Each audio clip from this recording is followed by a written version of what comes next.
ॐ अज्ञानतिमिरान्धस्य ज्ञानाञ्जनशलाकया चक्षुरुन्मिलितं येन तस्मै श्रीगुरवे नमः।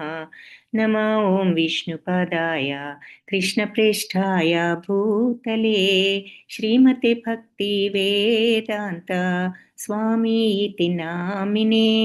नमस्ते सरस्वती देवी गौरवाणी प्रचारिणे निर्विशेषा शून्यवादी पाश्चात्य देशधारिणे।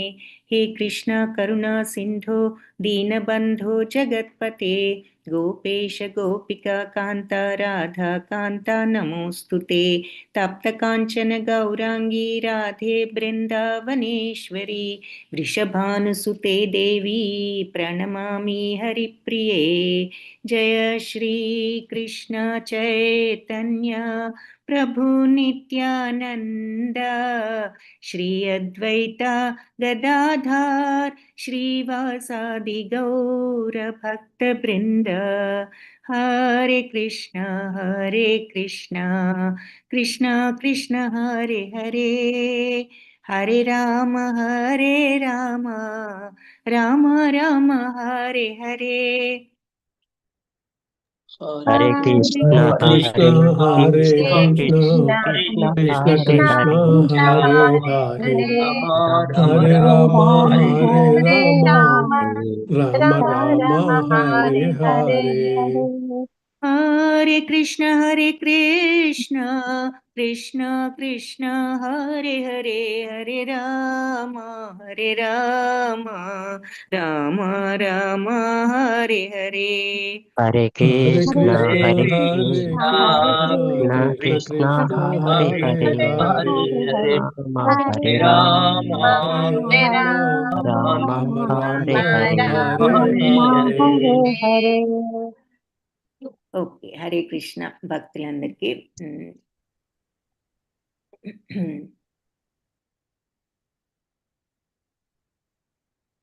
సో నిన్న మనం లాస్ట్ క్లాస్లో ఇంట్రడక్షన్ తర్వాత మంగళాచరణం గురించి చూసాము. మరి ఎంతవరకు గుర్తుందో పెట్టొచ్చు, ఒకరు ఆల్రెడీ పెట్టారు.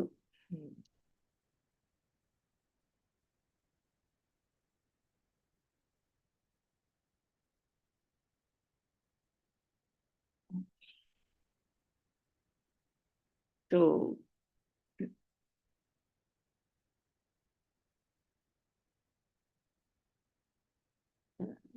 భీమేశ్వర ప్రభుజీ భక్తి రసామృతం తొలి పలుకులు రచయిత రూప గోస్వామి వివరిస్తూ ఇటువంటి గ్రంథం రాయడానికి అర్హుణ్ణి కాదు, చైతన్య మహాప్రభు కృపతో జరిగింది, చేయగలిగాను.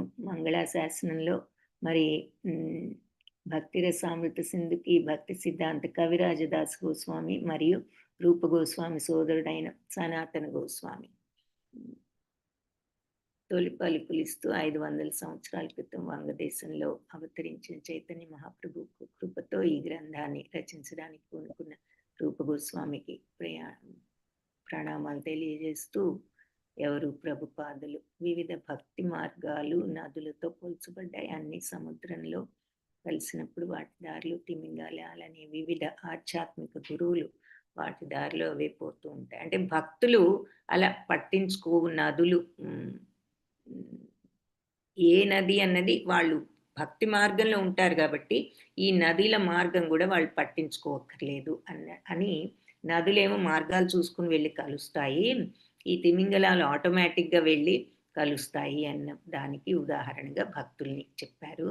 మరి సముద్రంలో 4 దిక్కులు ఉన్నట్లు ఆ దిక్కుల్లో అన్ని దిక్కుల్లోనూ అలలు వస్తుంటాయి కదా, వాటిని లహరులు. అలాగే భక్తి రసామృత సింధులో కూడా 4 భాగాలు. మరి ఈ పూర్వ భాగం అంటే మొదటి దాంట్లో 4 లహరులు ఉన్నాయని చెప్తున్నాం. Very good. సామాన్య భక్తి, సాధన భక్తి, భావభక్తి, ప్రేమ భక్తి. Very good.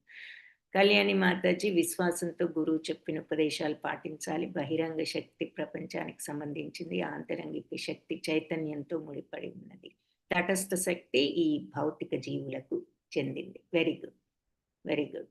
ఇంద్రియాలకు అధినేత అయిన భగవంతుణ్ణి పొందడానికి మనం ఇంద్రియాలనే ఉపయోగించాలి. ఐహిక వాంఛలు, తార్కిక చర్చల నుంచి దూరంగా ఉంటూ మానసిక కర్మ అంటే భగవన్నామ స్మరణ చేయాలి. కాయక కర్మ అంటే దేహంతో చేసే కర్మ గాని, వాక్కుతో చేసే పని గాని అన్నీ భగవంతుడి మీద కేంద్రీకరించాలి అని చెప్పి చూసాము. అది వాక్కుతో చేసే కర్మ అంటే అందుకని దాన్ని సంకీర్తనగా మార్చవచ్చు అని చెప్పి చెప్పుకున్నాం. ఓకే. Very good. సో, మనం ఈ చూసినటువంటి విషయాలవి. ఇప్పుడు మొట్టమొదటి అద మంత్రంలోకి వెళ్దాం. మొట్టమొదటి అధ్యాయంలోకి వెళ్దాము. సో, ఇక్కడ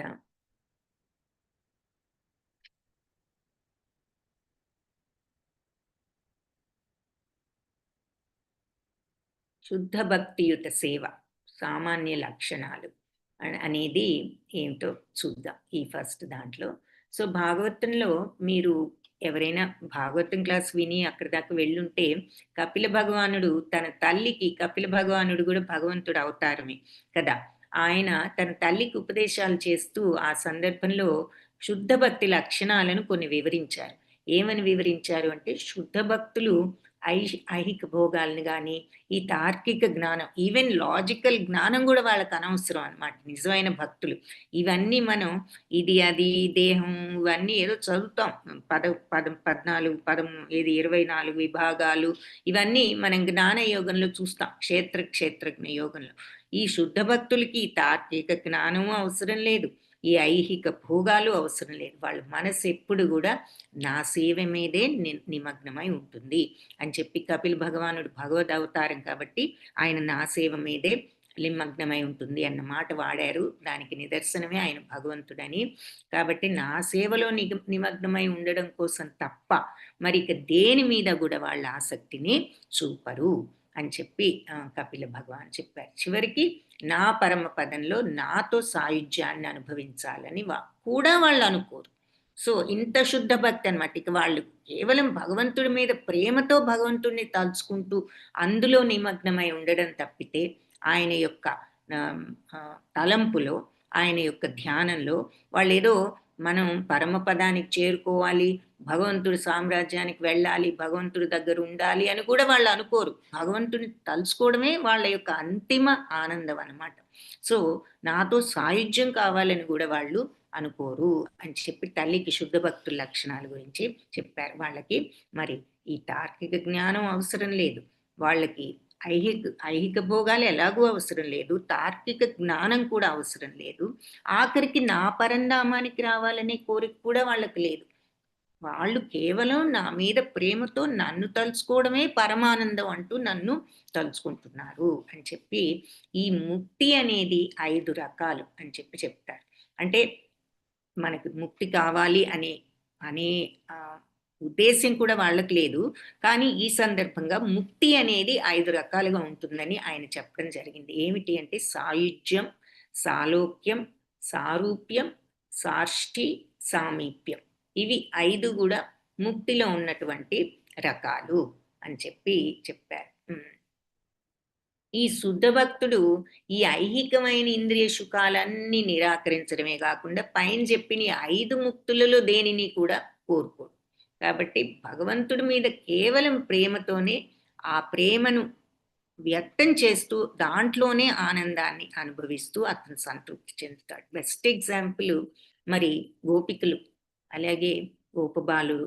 వాళ్ళు ఏమీ కోరుకోలేదు. వాళ్ళకి ఏమీ తెలీదు. ముక్తి వాళ్ళకు ఐడియా లేదు. వాళ్ళకి అసలు ఆ ధ్యాస కూడా లేదు. వాళ్ళకి భగవంతుడి మీద స్వచ్ఛమైన ప్రేమ తప్ప ఇంకేదీ లేదు. సో, అది కావాలి, ఇది కావాలని వాళ్ళు ఏది అనుకోలేదు. ఏదో కావాలని కూడా అనుకోలేదు. వాళ్ళకు ఉన్నదల్లా భగవంతుడి మీద స్వచ్ఛమైన ప్రేమ. అది శుద్ధ భక్తుడి ప్రధాన లక్షణం. ముక్తి కోసం కూడా వాళ్ళు భగవంతుడిని ప్రార్థించలేదు. సో, అది శుద్ధ భక్తుడి లక్షణం. ప్రేమతో భగవంతుడికి సేవ చేయడంలోనే వాళ్ళ సంతృప్తిని, అదే వాళ్ళ సంతృప్తి, అదే వాళ్ళ ఆనందం. అది శుద్ధ భక్తుడి లక్షణం అని చెప్పి స్వయంగా కపిల భగవానుడు చెప్పిన డెఫినేషన్ అన్నమాట శుద్ధ భక్తుల యొక్క లక్షణంలో. సో, భాగవతంలో ఈ రకంగా మరి ఆయన చెప్పడం చూస్తాము. ఇంకా వాళ్ళ యొక్క ఇతర లక్షణాల గురించి వైదిక శాస్త్రాల్లో నుంచి మనం కొన్ని ఎగ్జాంపుల్స్ తీసుకోవచ్చు. అవి రూప గోస్వామి వివరించారు. ఫస్ట్ ఇక్కడ ముందు కపిల భగవానుడు తన తల్లికి శుద్ధ భక్తుల లక్షణాలు మెయిన్ లక్షణం ఏమిటన్నది వివరించారు.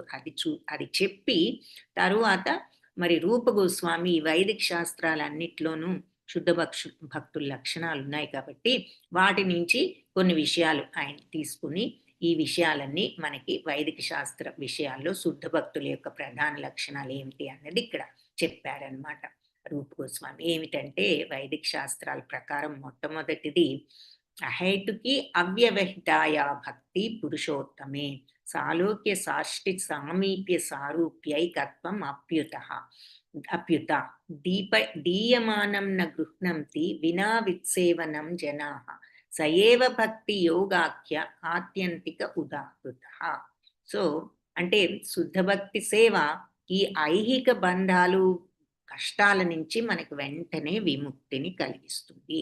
శుద్ధమైన భక్తి ఎప్పుడైతే మనలో ఉదయిస్తుందో ఈ భౌతిక కష్టాలన్నిటి నుంచి కూడా మనకి విముక్తి లభిస్తుంది అని చెప్పారు. అది ఫస్ట్ పాయింట్. శుద్ధ భక్తికి ఉన్న 6 లక్షణాలు.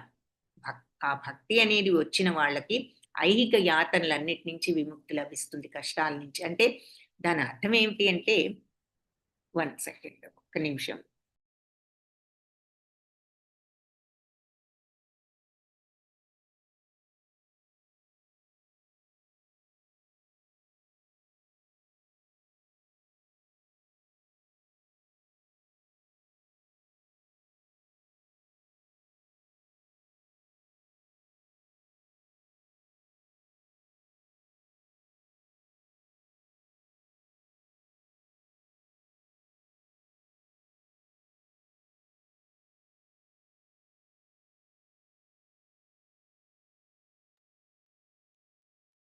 అది. సో, అంటే ఆ కష్టాలనేవి రావు అని కాదు. ఒకవేళ ఏదైనా భౌతిక కష్టాలొచ్చినా గూడా ఐహిక కష్టాలు, ఇక అవి మనల్ని ఎంత మాత్రం బాధించలేవు. ఆ స్థితికి వెళ్ళిపోవడం జరుగుతుంది శుద్ధ భక్తిలో ఉన్నవాళ్ళు. ఇక రెండో పాయింట్ ఏమిటి అంటే శుద్ధ భక్తియుత సేవ సమస్త శుభాలకు ప్రారంభం. సో, అన్నీ ఇక ఏదీ బాధించని స్థితిని మించిన స్థితి ఏదైనా ఉందా? మనకి బాధ అనేది ఎందుకు కలుగుతుంది? మన మైండ్‌ను ఉపయోగించి భౌతిక ప్రపంచపు వ్యవహారాల మీద మనకున్నటువంటి అటాచ్‌మెంట్ వల్ల, మనకున్నటువంటి ఆ కనెక్షన్ వల్ల మనం ప్రతిదీ ఫీల్ అవుతున్నాం మనస్సుతో. ఇది ఇలా జరిగింది, అది అలా జరిగింది, వాళ్ళు ఇలా అన్నారు, వీళ్ళు ఇలా అన్నారు, ఇది ఇలా అవుతుంది, అది అలా అవుతుంది అంటూ మనకు అన్నీ కూడా ఈ భౌతిక ప్రపంచపు ఆలోచనలతో మన మనస్సు మనకి ఈ సుఖాన్ని, కష్టాన్ని అనే ఫీలింగ్స్‌ని కలిగిస్తుంది. ఎప్పుడైతే మన మైండ్ వీటన్నిటి నుంచి ఫ్రీ అయిందో, ఓన్లీ భగవంతుడి మీదే మనం లగ్నం చేసి అందులోనే ఆనందాన్ని పొందగలిగే స్థితికి వెళ్ళగలిగినప్పుడు ఇక వేరే ఏది ఆఖరికి ఆ ముక్తి కూడా మనం వాంఛించకుండా, ఇక అప్పుడు ఏదొచ్చినా మన మైండ్‌లో అవి లేనప్పుడు, ఆ అటాచ్‌మెంట్ వాటి మీద ఆసక్తే లేనప్పుడు ఇంక మనకి ఏ విషయం బాధిస్తుంది? సో, అందుకని శుద్ధ భక్తికి అది. అందుకే అది అన్ని శుభాలకు ప్రారంభం. మరి కంప్లీట్ సచ్చిత్తానంద స్థితికి, ఏదీ బాధించని దివ్య ప్రేమానంద స్థితికి ప్రారంభం కాబట్టి అన్ని శుభాలకు అదే ప్రారంభం. ఇంకా అంటే మరి భౌతిక సుఖ దుఃఖాలకు అతీతమైన స్టేజ్ కాబట్టి అది అన్ని శుభాలకు మరి అదే కదా మనకు కావాల్సింది. ఎప్పుడు మనశ్శాంతి ఉంటే బాగుండు అనుకుంటూ ఉంటాం. అంటే మరి నిజమైన మనశ్శాంతి అది. ఇంక మనసు కంప్లీట్‌గా క్వైట్ అయిపోయింది. శాంతిమయ స్థితిలో ఉన్నది ఈ భక్తి భావంతో. కాబట్టి సమస్త శుభాలకు కూడా ప్రారంభం. అలాగే శుద్ధ భక్తి వల్ల సహజంగానే దివ్యానందం చేకూరుతుంది. అది చెప్పుకున్నాం గదా! అలాగే శుద్ధ భక్తి సేవ సిద్ధించడం అనేది చాలా అరుదు. ఇది గూడా ఒక లక్షణం, క్వాలిటీ. ఆ శుద్ధ భక్తి క్వాలిటీ ఏమిటి?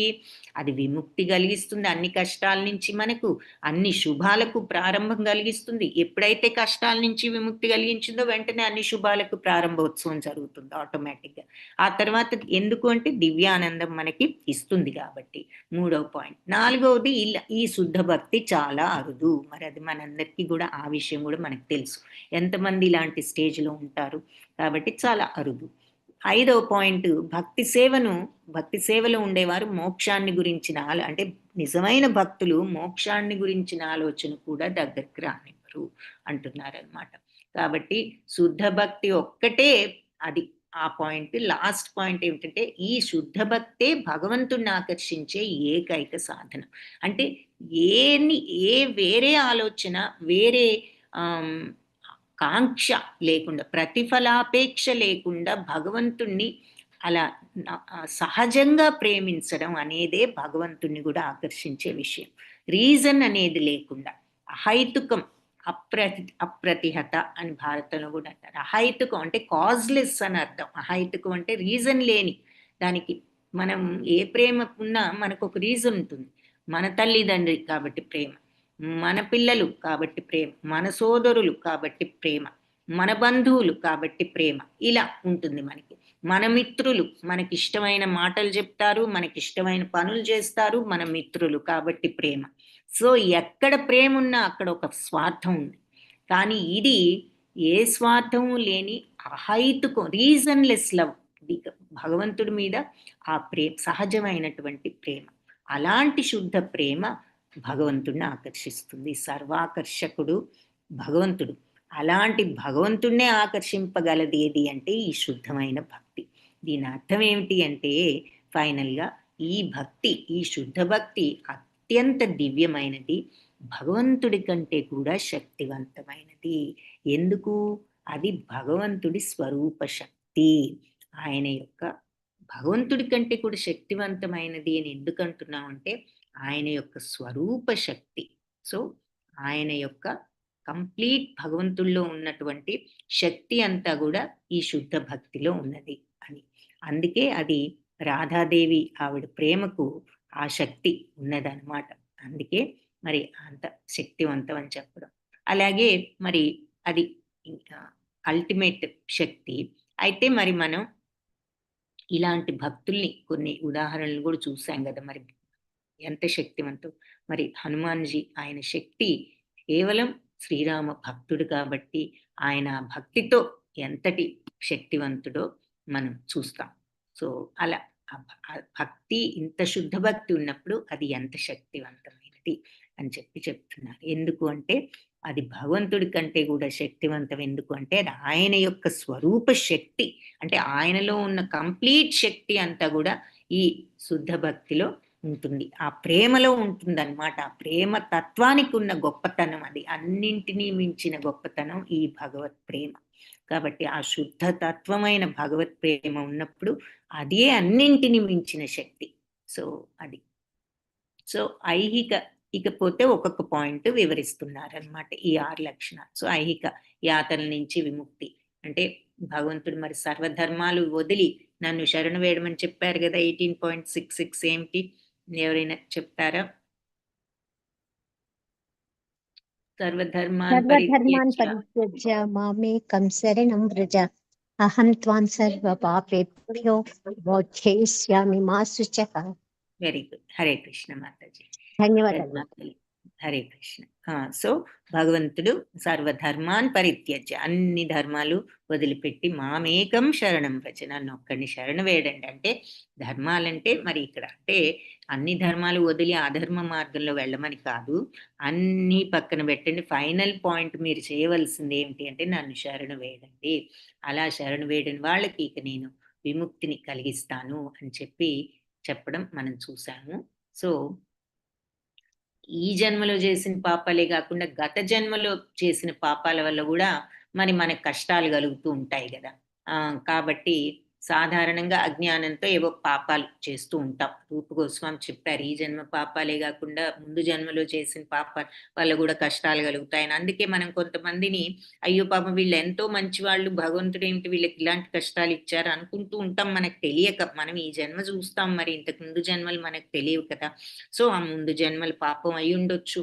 సో ఇట్లా మనం ఎప్పుడైనా కానీ అజ్ఞానంతో కొన్ని పాపాలు చేస్తాం. దాని ఫలితాలను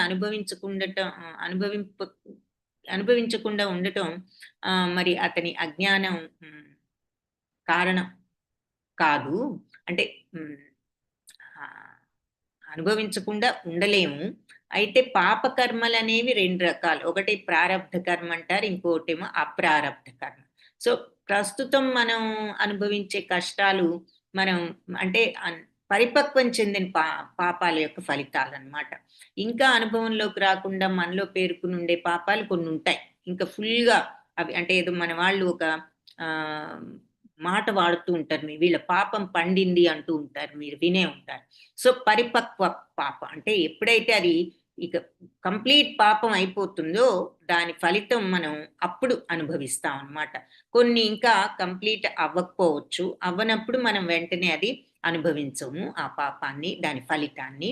సో అలా ఇంకా మనం కంప్లీట్ చేయని కొన్ని అపరిపక్వాలు ఉంటాయి.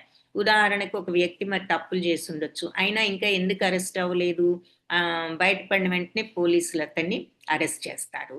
అదే విధంగా మనం చేసిన కొన్ని పాప కార్యాల ఫలితాలు కూడా భవిష్యత్తులో మన కోసం వెయిట్ చేస్తూ ఉంటాయి. ఆ పాప కొంతమందిని మనం చూసి అనుకుంటూ ఉంటాం, వీళ్ళు ఇన్ని పాపాలు చేసినా ఎంత సుఖంగా ఉంటున్నారు, భగవంతుడు వీళ్ళకి అన్ని మంచి చేస్తున్నారు, పాప ఏమీ ఎంతో పుణ్యాత్ముడు, ఆయనకేమీ ఇలా కష్టాలు వస్తున్నాయంట అనుకుంటాం మనం. కానీ మనకి తెలియదు ఇక్కడ, అందుకని చెప్తున్నారనమాట, భవిష్యత్తులో మనకి అనుభవంలోకి రావడానికి వెయిట్ చేస్తూ ఉంటాయి కొన్ని పాప కార్యాలు. మరి పరిపక్వ పాపాల ఫలితాలు మనం ఈ జన్మలో అనుభవిస్తాం. ఏదైతే కంప్లీట్ అవుతాయో పాపాలు ఫుల్గా అప్పుడు అనుభవిస్తాం. ఇంకా కంప్లీట్ అవ్వలేదు అనుకున్నప్పుడు నెక్స్ట్ జన్మలోకి కూడా వెళ్ళొచ్చు. ఈ రకంగా మరి పాపకర్మలు వాటి ఫలితాల్ని అనుభవించడానికి ఈ యాతనలు ఇవన్నీ కూడా మరి మనకి సంకెళ్ళు అన్నమాట. మన మన ఆత్మను ఈ రకంగా ఈ శరీరంలో బంధించి వేసి మళ్ళీ మళ్ళీ జన్మను క్రియేట్ చేస్తున్నాయి. కాబట్టి గత జన్మలో చేసిన పాప ఫలితాల్ని ప్రస్తుత జన్మలో అనుభవిస్తూ ఉంటాం ఒక్కోసారి. ఈలోపు ముందు జన్మల్లో అనుభవించడానికి యాతల్ని మళ్ళీ తిరిగి సృష్టించుకుంటూ ఉంటాం. ఈ పాపాలు చెల్లిస్తున్నాము, అలాగని పాపాలు చేయకుండా ఉంటే మరి బానే ఉంటుంది మనం. కానీ మళ్ళీ ఏవో చేసినప్పుడు మళ్ళీ నెక్స్ట్ జన్మని మనమే సృష్టించుకుంటున్నాం. కాబట్టి పరిపక్వం చెందిన పాపాలేమో దీర్ఘవ్యాధి రూపంలో ఉంటే, ఇక ఎడతెగని అంటే దీర్ఘవ్యాధి రూపంలో ఉంటాయి. ఈ దీర్ఘవ్యాధి ఎన్నో రోజులు బాధ పెట్టినట్టుగా, అలాగే ఎడతెగని కోర్టు కేసుల్లో చిక్కుకుంటే, ఈ కోర్టు కేసులు కొన్ని ఉంటాయి కదా, అవి ఎన్నాళ్ళకు కూడా తెగవు, అలా సంవత్సరాల తరబడి జరుగుతూనే ఉంటుంది. అలాగే మనం చేస్తూ పోతూ ఉంటే ఈ పాపాలు కూడా జన్మ జన్మలకి ఇలా ఈ కోర్టు కేసుల్లో చిక్కుకున్న వాళ్ళగా ఇలా కంటిన్యూ అవుతూనే ఉంటాయి జన్మ జన్మలకి అని అంటూ, అంటే ఎలా ఉంటాము అంటే ఇక తక్కువ కులంలోనూ చిన్న కుటుంబంలో పుట్టడము, లేదంటే నిరక్షరాస్యులుగా పుట్టడము, అనాకారులు అవడం ద్వారా ఇలా రకరకాలుగా మనం పెద్ద పాపాలు కాకపోయినా చేసిన పాపాలకి ఏదో ఒక రకంగా ఇలా మనకి నెక్స్ట్ జన్మలో ఈ రకంగా మనకి ప్రతిఫలం కనిపిస్తుంది అన్నమాట, దాని యొక్క రిజల్ట్. కాబట్టి కర్మ ప్రతిదానికి మరి ఫలితం ఉంటుందిగా. మనం ఫలితం కోసం కర్మ చేసినప్పుడు తప్పనిసరిగా బంధాలు మనకి వస్తాయి రిటర్న్. ఇంకే every action has an equal and opposite reaction అన్నట్లు, గోడకు గనక బంతి ఎంత ఫోర్స్తో కొడతామో అది అంతే ఫోర్స్తో మన మీదకి తిరిగి వస్తుంది కదా. అలాగే మనం చేసిన పనికి దానికి తగ్గ రిజల్ట్ మనకి మళ్ళీ మన వైపే వస్తుంది తప్పకుండా. కాబట్టి అంతకుముందు జన్మలో చేసిన పాపాల ఫలితాలు మనం ఈ జన్మలో అనుభవిస్తున్నాం. ఏమైనా కష్టాలు వచ్చాయి అంటే మనం ఈ జన్మలో చేసినవి అపరిపక్వంగా ఉండొచ్చు, బట్ లాస్ట్ జన్మలో పరిపక్వం అయినవి మనకి డెఫినెట్గా ఈ జన్మలో మనం అనుభవిస్తున్నాం అంటున్నారనమాట. కాబట్టి మనం చేసే ఈ పాపకర్మల ప్రస్తుతం చేసేవి భవిష్యత్తులో అనుభవిస్తాం. అది ఈ జన్మలో తర్వాత అవ్వచ్చు పరిపక్వం అయితే, లేదా నెక్స్ట్ జన్మలో కూడా వెళ్ళొచ్చు. ఈ పాప ఫలితాలన్నింటినీ కూడా ఈ భక్తి మార్గాన్ని అనుసరించడం ద్వారా మనం ఒక్క క్షణంలో అరికట్టవచ్చు అంటున్నారు. సో ఈ చక్రాన్ని ఏ రకంగా భేదించాలి, ఛేదించాలి, తెంచుకోవాలి, ఈ బంధాలు ఎలా బయటపడాలి చక్రం నుంచి అని మనకి డౌట్ వస్తే అసలు ఈ భక్తి భావంలో మనం మునగడమే దానికి మార్గం అంటున్నారనమాట. దీన్నే బలపరుస్తూ రూప గోస్వామి శాస్త్ర ప్రమాణం కూడా చెప్తోంది. ఆ శాస్త్ర ప్రమాణాన్ని రూప గోస్వామి భాగవతంలో ఒక శ్లోకం ఆయన ఎగ్జాంపుల్గా ఇచ్చారనమాట. ఏమిటంటే మరి 11వ అధ్యాయం భాగవతంలో భగవంతుడు ఉద్ధవ గీత అంటారు దాన్ని. అందుకే ఆల్మోస్ట్ అర్జునుడికి చెప్పినట్లుగా ఉద్ధవుడికి ఆ విషయాలు చాలా వరకు అక్కడ చెప్పడం జరిగింది భగవంతుడు. 11th క్యాంటోలో 11వ స్కందంలో భాగవతంలో. సో అక్కడ 14th చాప్టర్ 19th శ్లోకంలో భగవంతుడు ఇది చెప్పారనమాట ఉద్ధవుడికి. ఏమనంటే, ప్రియమైన ఉద్ధవ, నా పట్ల భక్తితో చేసే సేవ ఎంతటి ఎంతటి అడవినైనను కాల్చివేసే దావాగ్ని వంటిది అంటున్నారు అనమాట. అంటే ఎంత మహాపాపం అయినా కూడా కరిగిపోతుందా భక్తి భావం అనేది వచ్చినట్లయితే.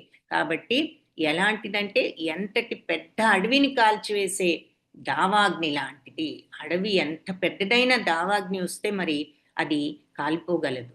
అలాగే మన పాపం ఎంతటిదైనా ఈ భక్తి భావం నిజమైన శుద్ధ భక్తి అనేది వచ్చినప్పుడు అది ఆ పాపాన్నంతటిని కూడా తీసివేయగలదు అని చెప్తున్నారు. అంటే అది క్షణంలో మరి ఈ దావాగ్ని అగ్ని మొత్తం అడవంతా కూడా బూడిద చేయగలదు కదా.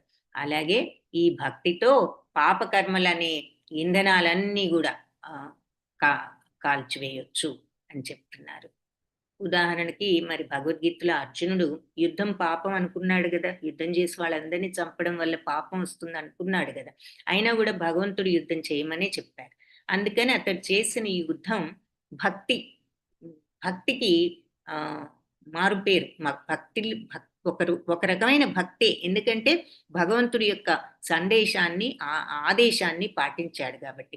అందుకని అర్జునుడికి ఏ పాప ఫలితం కూడా అంటలేదు అని చెప్తున్నారు. కాబట్టి రూప గోస్వామి ఇంకొకటి కూడా భాగవతంలో ఇంకొక 3.30 3వ స్కందంలో 33వ శ్లోకం అధ్యాయంలో 6వ శ్లోకంలో ఇంకొకటి ఏం చెప్పారు అంటే, దేవహూతి కపిల భగవానుడి తల్లి, ఆవిడ పేరు దేవహూతి అనమాట.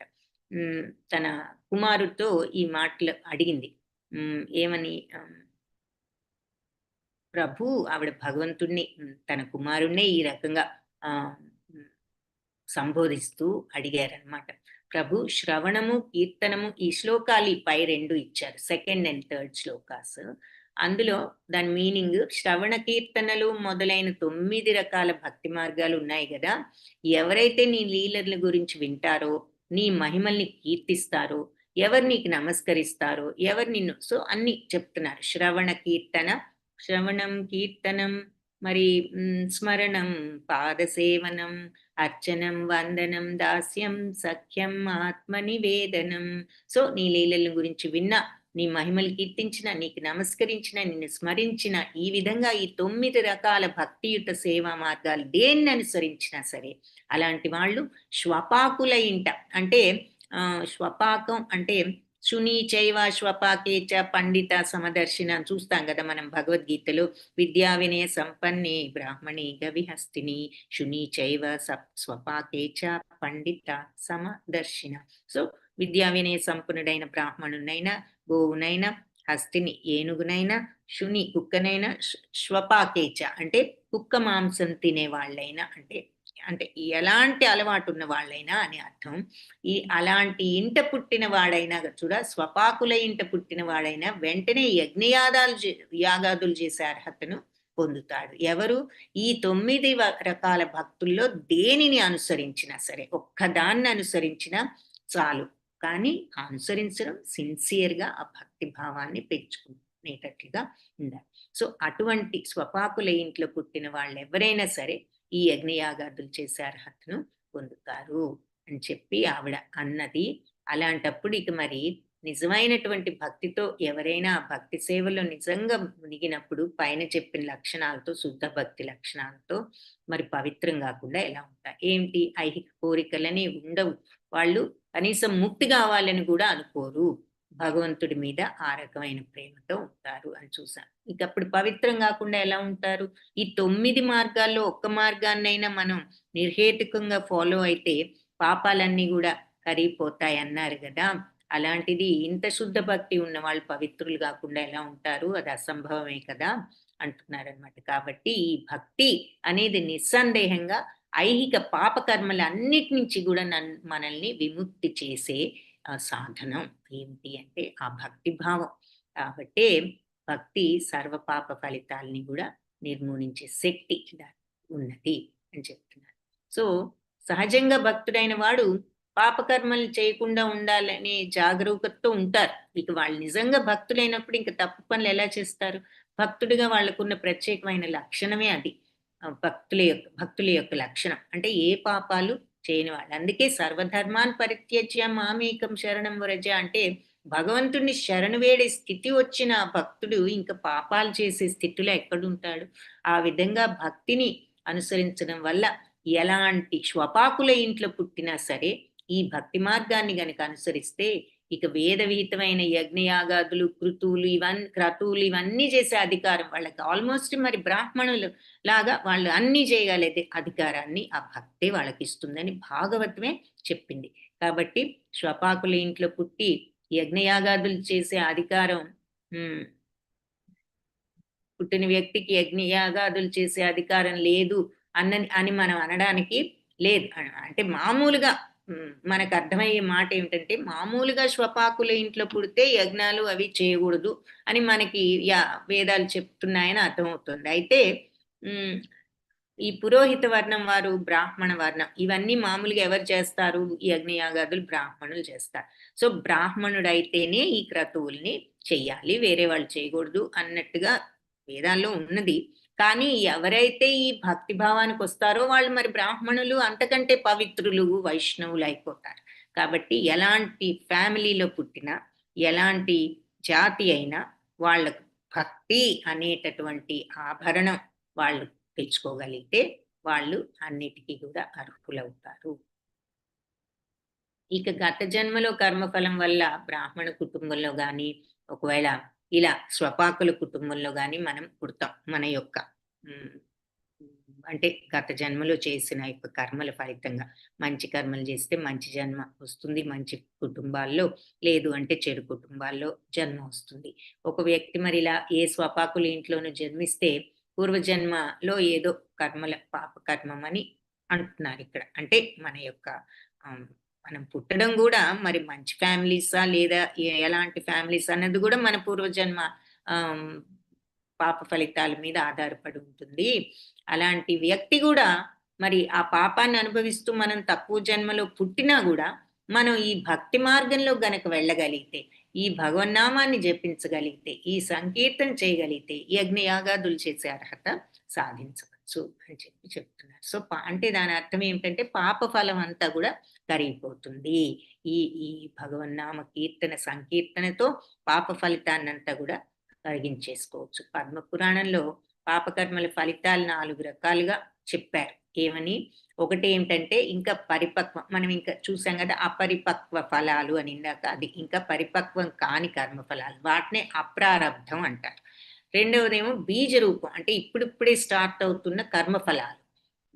ఇంకొకటి మూడవది ఇంతకు ముందే పరిపక్వమైన అంటే పక్వమైన అంటే రెడీ అయిపోయిన కర్మలు, కర్మ ఫలితం, అదే ప్రారబ్ధ కర్మలు అంటారు వాటి. ఇక నాలుగవది ఏంటంటే ఇంచుమించు పరిపక్వం, అంటే ఆల్మోస్ట్ పరిపక్వం అయ్యా, ఇంకా కంప్లీట్ గా పరిపక్వం అవ్వలేదు, వాటిని బీజం అంటారు అన్నమాట. సో ఈ 4. సో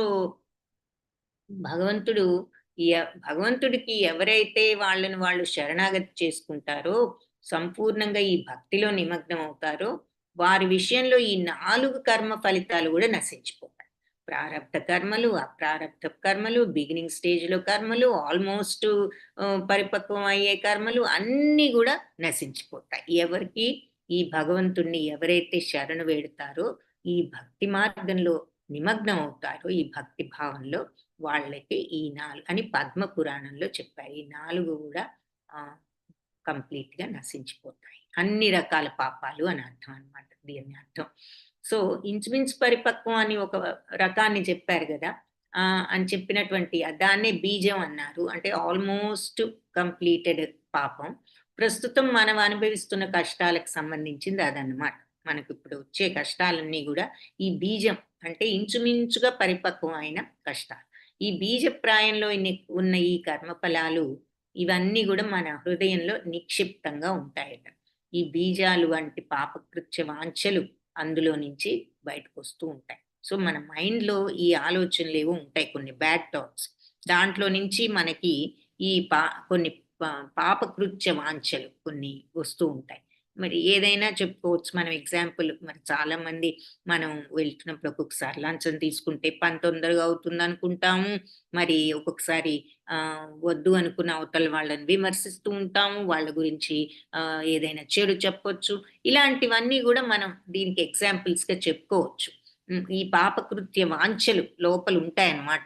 ఉండి జలసితో గాని ఏదైనా గాని దాంట్లో నుంచి ఇలాంటివి బయటపడుతూ ఉంటాయి మన యొక్క కర్మలు. మనం చేసే పనులు. సో, కూటం అనే సంస్కృత పదానికి అర్థం అవి బీజాలు గాని, బీజ ఫలాలు గాని కలిగించడానికి ఇంచుమించుగా సిద్ధంగా అంటే లోపల ఆ బీజం ఉండబట్టి అవి ఇలా పాపకృత్యాలు మనతో చేస్తున్నాయన్నమాట. సో, పరిపక్వం కాని కర్మఫలం అంటారు దీన్ని. అప్రారబ్ధం బీజం అని. ఇంకా బీజావాసం జరగని సందర్భమును సూచించును. అంటే అసలు ఇంకా పరిపక్వం కాని ఉన్నాయి గదా! అప్రారబ్ధం ముందు చూసాము. అదేంటంటే ఇంకా వాటికి బీజం గూడా వేయల. ఈ బీజం వేసినవేంటంటే లోపల నిక్షిప్తంగా మనకి ఆ బ్యాడ్ థాట్స్ అవ్వనివ్వండి, ఏదన్నా అవ్వనివ్వండి ఉన్నాయి. దాని ద్వారా ఏంటంటే అప్పుడప్పుడు ఆ థాట్స్‌తో మనం ఇలా పాపపు పనులు చేస్తూ ఉన్నామనమాట. ఈ ఈ అప్రారబ్ధం అనేది ఇంకా బీజం కూడా దీనికి డెవలప్ అవ్వల.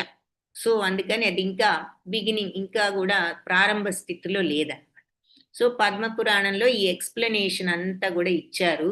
ఐహిక కల్మషాలు అతి సూక్ష్మంగా ఉంటాయి అని చెప్పి మనకి అర్థమవుతుంది వీటిని చూస్తే. సో, మన బ్యాడ్ థాట్స్ మనతో బ్యాడ్ పనులెలా చేయిస్తాయి. ఇదే మరి బీజ కర్మ అంటున్నారు. అంటే లోపల ఫీలింగ్స్ ఉండి, ఆ ఫీలింగ్స్‌తో మనం ఎలా తప్పు పనులు చేస్తూ ఉంటాం. బ్యాడ్ ఫీలింగ్స్ ఉన్నప్పుడు. దాన్నే ఆది అని, ఫలాలని, యాతనల రూపంలో అంటే కష్టాల రూపంలో ఆ ఫలితాల్ని మనం అనుభవిస్తూ ఒక సంకెళ్ళలాగా మనం ఆ సంకెళ్ళలో చిక్కుకుంటాము. ఉదాహరణకి ఎవరికైనా ఏదైనా జబ్బు చేస్తే, ఆ జబ్బుకు కారణం గాని, అది ఎలా ప్రారంభమైంది ఈ జబ్బని గాని, ఎలా పెరుగుతోంది ఈ జబ్బని గాని తెలుసుకోవడం మరి కష్టం. ఒక్కొక్కసారి డాక్టర్స్ కూడా ఎన్నో టెస్టులు చేసినా అర్థం కాదు. ఒక వ్యాధి ఉన్నట్టుండి ఒక్కసారిగా కొన్ని వ్యాధులు కనిపించవు. అయి బయటపడటానికి ఒక్కొక్కసారి వ్యాధికి కూడా కొంత టైం పడుతుంది. కాబట్టి వైద్య రంగంలో ముందు జాగ్రత్త చర్యగా ఈ వ్యాధిని ప్రివెన్షన్ కోసం మనం ఈ రోజున కొన్ని చేస్తున్నాం గదా! వ్యాక్సిన్స్ తీసుకుంటున్నాం ఒకటి. ఇంకొకటి ఏంటి ముందుగానే చెక్ చేయటం. ఫర్ ఎగ్జాంపుల్ మ్యామోగ్రామ్స్ తీసుకోవడం. అంటే అది చేస్తే ఏదైనా చిన్న ప్రాబ్లమ్ ఉంటే మరి అది ముందుగానే తెలుసుకొని దానిని నివారించవచ్చు. అలాగే మరి కోలన్ క్యాన్సర్‌కి కొన్ని టెస్ట్‌లు ముందుగానే చేస్తారు. దాని పేరేదో ఉంది. కోలనోస్కోపీ అంటారు. అది చేస్తే కోలన్‌లో ఏదైనా చిన్నవి స్టార్టింగ్‌లో ఉన్నవి కనిపిస్తాయి. వాళ్ళు వెంటనే రిమూవ్ చేయొచ్చు. అది చేయకపోతే అదే కోలన్ క్యాన్సర్‌గా అవ్వచ్చు. ఇలా ప్రివెన్షన్ అన్నమాట. కొన్ని మరి రాకుండా ఉండటానికి ఇలా వ్యాక్సిన్స్ తీసుకుంటాము. జబ్బేదైనా రాకుండా ఉండటానికి.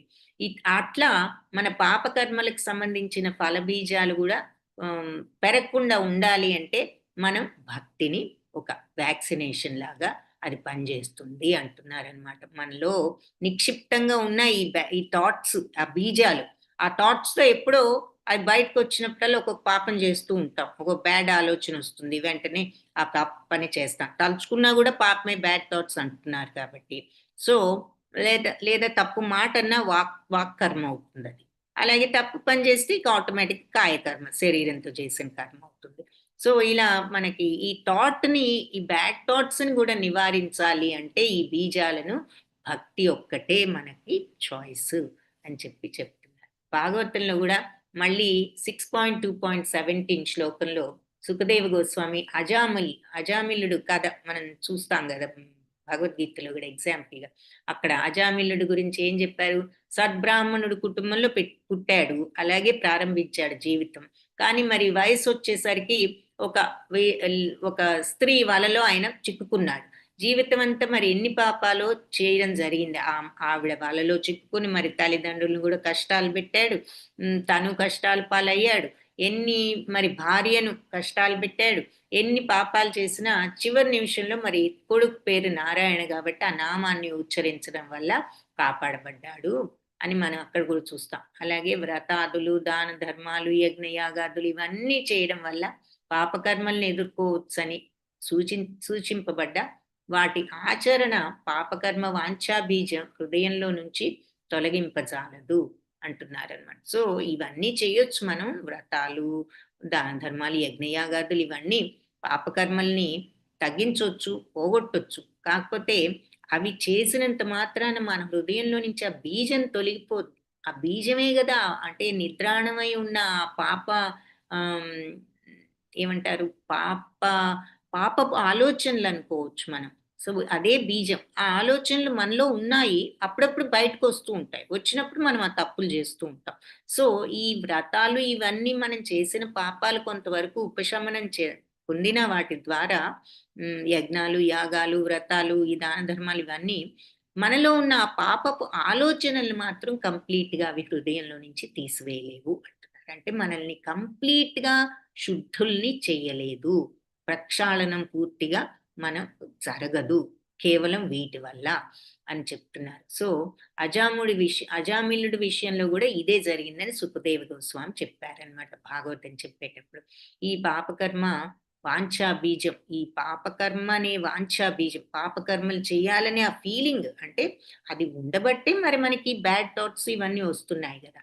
సో ఆ ఫీలింగ్ భక్తితోనే తొలగించవచ్చు. ఈ బ్యాడ్ థాట్స్, కల్మషాలు విముక్తి చెందాలంటే, వాటి నుంచి నిర్మూలనం చేయాలంటే ఈ మలినాన్ని మన మనస్సులో నుంచి మనకి భక్తి ఒక్కటే దారి అని చెప్తున్నారు. సో భాగవతంలో చెప్పారని సుఖదేవ గోస్వామి వివరించారు. చైతన్య మహాప్రభు కూడా ఏం బోధించారు మరి, హరే కృష్ణ మహామంత్రాన్ని కీర్తించడం వల్ల మనం సులభంగా ఈ భక్తి మార్గంలోకి వెళ్ళవచ్చు అంటున్నారు. సో భగవంతుడి భక్తి సమస్త పాప ప్రక్షాళనము చేయగలదు కాబట్టి దావాగ్ని అడవిని దహించినట్లుగా సర్వ పాపాలను కూడా బూడిద చేయగలదు కాబట్టి ఆ భక్తిని డెవలప్ చేసుకోవడానికి కీర్తన, సంకీర్తన, హరే కృష్ణ మంత్రం దాని ద్వారా సాధించవచ్చు అని చైతన్య మహాప్రభు చెప్పారు. కాబట్టి ఎవరైనా సరే ఈ భక్తి మార్గాన్ని ఎన్నుకున్నట్లయితే 100కి 100 పాళ్ళు కూడా పాపకర్మల ఫలితాల నుంచి వాళ్ళు విముక్తి పొందగలరు అంటున్నారు. ఇక ఈ వైదిక కర్మలన్నీ ఆచరించడం ద్వారా, వైదిక కర్మలు అంటే మరి దాన ధర్మాలు, యజ్ఞయాగాదులు, నియమనిష్టలు పాటించడం, ఇవన్నీ చేయడం ద్వారా తాత్కాలికంగా మనకు కొన్ని పాపకర్మల ఫలితాలు విముక్తి పొందొచ్చు. కానీ మరుక్షణమే మళ్ళీ పాపకర్మలకు పూనుకోవడం చేస్తూ ఉంటాం. టెంపరీగా మన పాపాలు కొన్ని అవి తీసివేస్తాయి, మళ్ళీ మనం ఆగుతామా, లోపల బీజం ఉన్నది కదా. సో ఇవేమిటంటే టెంపరీ మందు లాంటిది అనమాట, పర్మనెంట్ సొల్యూషన్ కాదు. అంటే ఇప్పటి వరకు చేసిన వాటి నుంచి విముక్తి అవ్వచ్చు, కానీ లోపల మనకి ఇంకా పాప ఫీలింగ్స్, ఆ థాట్స్ ఉన్నప్పుడు మళ్ళీ చేస్తాం కదా. సో అవి అందుకని కంప్లీట్ గా మనకి పూర్తిగా మనల్ని బయట విడుదల చేయడం అనేది జరగదు అంటున్నారు. ఉదాహరణకి ఈ విశృంఖల కామ ప్రవృత్తి ఫలితంగా ఒక వ్యక్తి ఏదైనా జబ్బు వచ్చి బాధపడవచ్చు, చికిత్స సమయంలో బాధ అనుభవించవచ్చు, తాత్కాలికంగా వ్యాధి నయం అవుతుంది. కానీ మరి అతని యొక్క వాంఛను దూరం చేసుకోలేకపోతే మళ్ళీ అటువంటి చెడు పనులే చేస్తూ మళ్ళీ వ్యాధిని కూడా తెచ్చుకుంటాడు అని చెప్తూ వాళ్ళు వ్యాధి నయం చేస్తారు. కానీ అతనికి ఉన్న బ్యాడ్ క్వాలిటీస్ వల్ల అతను మళ్ళీ తెచ్చుకుంటే దాన్ని డాక్టర్లు మాత్రం ఎలా నయం చేయగలరు అని ఒక ఎగ్జాంపుల్ చెప్తున్నారు. సో మనం ఇంత పెద్ద ఎగ్జాంపుల్ కాకపోయినా చిన్న చిన్న ఎగ్జాంపుల్స్ కూడా చెప్పుకోవచ్చు. ఉదాహరణకి చిన్న థాట్, ఈ ఏదైనా చేయకూడని పని, శాస్త్రాలు, భగవంతుడు కూడా తప్పు మార్గాల్లో డబ్బు ఆచరిస్తారు అని మనం 16th, 17th చాప్టర్స్ లో చూస్తాం. ఎందుకు దైవాసుర సంపద విభాగ యుగంలో 16లో ఈ విపరీతమైన కోరికలు తీర్చుకోవడానికి వాళ్ళకున్న డబ్బులు చాలవు కాబట్టి తప్పు మార్గాల్లో కూడా డబ్బు సంపాదించాలని చూస్తారని స్వయంగా భగవంతుడు ఆ రోజుల్లోనే చెప్పారు. సో ఈ రోజుల్లో మనం చూస్తున్న వెరీ కామన్ మరి లంచం తీసుకోవడం అనేది. ఎందుకు తీసుకుంటున్నామంటే మనకు కోరికలు ఎక్కువ అయ్యాయి, మరి అవి తీర్చుకోలేకపోతున్నాము మనకున్న డబ్బులతో. కాబట్టి వ్యాపారం అయినా అంతే, మరి మోసం చేస్తే ఎక్కువ డబ్బులు వస్తాయి అనుకున్నప్పుడు మరి కొన్ని మోసాలు చేసి అంటే కొంతవరకు వ్యాపారం కోసం మరి కొన్ని మనం లాభం వేసుకోవాలి. ఒట్టి కొన్న ధరకు అమ్మితే మరి మనకి రాదు, కొంత వేసుకోవాలి, తప్పదు. అది కూడా చెప్తారు. కాకపోతే ఏమిటంటే ఎంతవరకు అది రీజనబుల్, అవతల వాడిని విపరీతంగా కొల్లగొట్టే రకంగానా అనేది అక్కడ పాయింట్ అన్నమాట. సో అట్లా మరి ఇప్పటి వరకు ఏదో పాపాలు చేశాము, సరే ఈ యజ్ఞం చేయిస్తే మన పాపాలు పోతాయని చేయిస్తాము, పోతుంది. ఈ బీజం, ఈ పాపపు ఆలోచన మనసులో ఉన్నప్పుడు మళ్ళీ చేస్తాం కదా, అది ఇక్కడ పాయింట్ అన్నమాట. కాబట్టి అలా ఎప్పుడైతే ఈ భక్తి మార్గంలోకి వచ్చారో అటువంటివి ఉండవు, కాబట్టి చేయరు, కాబట్టి ఆటోమేటిక్ గా వాళ్ళు మళ్ళీ పవిత్రులు అయి వాళ్ళ పాపాలన్నీ కూడా ఈ రకంగా మళ్ళీ పాపం చేయని స్థితికి వెళ్తారనమాట. సో ఆ హృదయం పవిత్రం చేసుకోనంత వరకు మళ్ళీ మళ్ళీ పాపాలు. సో అల్టిమేట్ గా మనం చూస్తే ఈ శుద్ధ భక్తుల లక్షణాల్లో కూడా మరి చివరికి ఆ స్టేజే మనం అనేది. ఎలాంటి భక్తి మార్గంలో ఈ స్టేజ్కి వెళ్ళటమే ఏ పాత్రలో వెళ్ళినా లాస్ట్ స్టేజ్. ఆ సచ్చిదానంద స్టేజ్ అంటే ఏమిటి? ఎవరికీ హాని చెయ్యనటువంటిది, కల్మషరహితమైనటువంటిది, అందరి సుఖాల్లో మనం సో ఆనందాన్ని అనుభవిస్తున్నాం మన స్వార్థం కాకుండా. నార్మల్గా మనకి సుఖం వస్తే మనకు ఆనందం, అవతల వాళ్ళకి సుఖం వస్తే మనకి ఈర్ష్య. అలా కాకుండా వీళ్ళు అవతల వాళ్ళ సుఖంలో ఆనందాన్ని పొందుతున్నారు అంటే ఇంక వాళ్ళలో పాపపు ఆలోచనలు ఏముంటాయి? అలాగే అందరిలో భగవంతుడు చూస్తున్నారు. అలా మనం శుద్ధ భక్తుల లక్షణాల్లో చూసాం కదా. సో ఆ స్వచ్ఛమైనటువంటి తత్వం, మలినం లేనటువంటి ఆ తత్వం ఉన్నప్పుడు అది మరి భక్తుడి యొక్క లక్షణం. ఇంకా పాపాలు, ఆ వాంఛలు అన్నీ కూడా పోతాయి. ఈ ఈ బీజాలన్నీ కూడా పోతాయి అన్నమాట. సో భాగవతంలో మరి 6వ స్కందంలో కూడా ఇంకొక ఎగ్జాంపుల్ ఇచ్చారు. ఒక ఏనుగుకి సంబంధించింది. ప్రాయశ్చిత్తమతో పాఠం మన్యే కుంజర శౌచవర్. ఏనుగు ఎంతో శ్రద్ధగా మరి పాపం సరస్సులోకి వెళ్ళి శరీరం అంతా శుభ్రం చేసుకుంటుంది. మళ్ళీ బయటికి రాగానే ఆ తొండంతో మట్టి అంతా తీసి శరీరం నిండా పూసుకుంటుంది. మీరు ఎక్కడైనా చూసే ఉంటారు. అలాగే భక్తి మార్గంలో మనం సరి అయినటువంటి మార్గంలో లేనప్పుడు ఈ పాపకృత్యాల పట్ల మనకి ఇంకా కోరిక ఉంటుంది, కొంత ఆసక్తి. కాబట్టి ఇంకా పూర్తిగా మనం విముక్తిని పొందలేం. యోగాభ్యాసం చేసిన ఈ జ్ఞానాన్ని గురించి తర్కాలు, వాదనలు, ఈ డిస్కషన్స్ చేసిన కామ్యకర్మలు వదిలిపెట్టలేని వ్యక్తి పాపకర్మల బీజాల నుంచి వాళ్ళని కాపాడలేదు. ఇవి అంటే ఏది చేసినా మనస్సులో ఈ మలినాన్ని పూర్తిగా వదిలించుకోకపోతే మనకి యాగాలు, యజ్ఞాలు, ఏదైనా జ్ఞానం ఏదైనా కూడా వేస్టే. అది అవేవి కూడా మనల్ని ఈ పాపపు ఫలితాల నుంచి కాపాడలేవు. ఓన్లీ భక్తి ఒక్కటే మనకి అది సాధ్యం చేస్తుంది. సో భక్తి అంటే ఏమిటి అంటే ఆ శుద్ధమైన మలినం లేని తత్వం, నిష్కల్మషమైన తత్వంతో భగవంతుడు అంటే నిష్కల్మష తత్వమే భగవంతుడిని ప్రేమించడానికి అర్హత. ఆ కల్మషమైన మనసుతో మనం పవిత్రమైన భగవంతుడిని ఎలా ప్రేమించగలం? ఆ నిష్కల్మష తత్వమే భగవత్ ప్రేమకు అర్హత. అది తెచ్చుకుని అలా ఏ కారణం లేకుండా భగవంతుడి ప్రేమలోనే ఆనందాన్ని పొందడం శుద్ధ భక్తుల లక్షణం. సో అది ఆ తత్వాన్ని తెచ్చుకోవాలి. భాగవతంలో కూడా ఇంకొక ప్రమాణం చెప్తుంది. సనత్ కుమారుడు ఇలా చెప్పాడు అని. ఏమని? సనక సనందనాది సనత్ కుమారులు, బ్రహ్మకుమారులు నలుగురు ఉన్నారు, మహాయోగులు, జ్ఞానులు. వాళ్ళు కంప్లీట్ ఈ శుద్ధ భక్తి స్టేజ్కి వెళ్ళిన జ్ఞానులు. వాళ్ళు అందులో సనత్ కుమారుడు ఏం చెప్పాడు అంటే, మహారాజా, కృతకమైన మానవుడి అహంకారం ఎంత బలమైందో అది ఒక బలమైన త్రాటితో ఈ ఐహిక జీవితంతో అతన్ని బంధించి వేస్తుంది అంటున్నాడు అనమాట. మన యొక్క అహంకారం అంత స్ట్రాంగ్, అంత బలమైందనమాట. సో అది మనల్ని ఈ మెటీరియల్ వరల్డ్కి, ఈ ఐహిక ప్రపంచానికి, ఈ భౌతికత్వానికి అలా మనల్ని బందీలం చేస్తుంది. భగవద్భక్తులు మాత్రమే ఈ భక్తి భావంతో ఆ బంధాన్ని, ఆ త్రాటిని అతి సులభంగా తెంచుకోగలరు అంటున్నారు. సో భక్తి భక్తి భక్తి అని భాగవతం ప్రబోధిస్తూ ఉంటుంది. ఆ భక్తి అనే దానికి అర్హత ఏమిటి అంటే ఆ నిష్కల్మష తత్వం. తద్వారా భగవత్ ప్రేమలో పూర్తిగా మనం నిమగ్నం అవుతాం. అయితే ఆ నిష్కల్మష తత్వం ఇదేమిటంటే, మనకి చికెన్ అండ్ ఎగ్ అని ఒకటి చెప్తూ ఉంటారు. ముందు గుడ్డ లేకపోతే చికెన్ అన్నది అంటూ ఉంటారు. అలా ఈ భక్తి తత్వాన్ని, ఈ నిష్కల్మష తత్వాన్ని తెచ్చుకోవాలి అంటే భగవన్నామ స్మరణతో మనం మెల్లగా మనల్ని మనం పవిత్రుల్ని చేసుకోవచ్చు, క్లెన్స్ చేసుకోవచ్చు. సో మన మనస్సుని సో ఆ రకంగా నిష్కల్మషత్వం తెచ్చుకుని భగవత్ ప్రేమను పెంచుకోవచ్చు. సో మనం ఇకేదో యోగులు కావాలి, కర్మిష్ఠులు కావాలి అని ఏదో వేరే మార్గాలు చూసుకున్న కష్టం. ఏదైనా కానీ భక్తి మార్గమే ఇలా ఈజీ అంటున్నారు. అందుకని ఆ అహంకార బంధం నుంచి, ఈ భౌతిక కార్యకలాపాల యొక్క ప్రలోభాల నుంచి విడుదల పొందాలి అనుకున్నట్లయితే ఈ భక్తి మార్గాన్ని స్వీకరించడమే ప్రతి ఒక్కళ్ళ కర్తవ్యం అని చెప్పి సనత్ కుమారుడు చెప్పారు, భాగవతంలో చూస్తాం. సో ఈ కృతకమైన అహంకారం అన్నారనమాట ఆయన, మనకందరికీ ఉన్నది. ఇది ఎలాంటిదంటే ఒక పీఠముడి లాంటిదన్నమాట. పీఠముడి తీయడం ఎంత కష్టం, అలా పీఠముడిలాగా అయిపోతుందన్నమాట ఈ అహంకారం. అంతటి అజ్ఞానం అది. కాబట్టి మన నిజస్వరూపాన్ని గురించిన అజ్ఞానం మనలో ఉన్నంత వరకు, మన నిజస్వరూపం ఏమిటి? స్వచ్ఛమైనది, ఈ కల్మషాలకు అతీతమైనది, సచ్చిదానందమైన ఆత్మ. దానికి ఏ కల్మషము లేదు.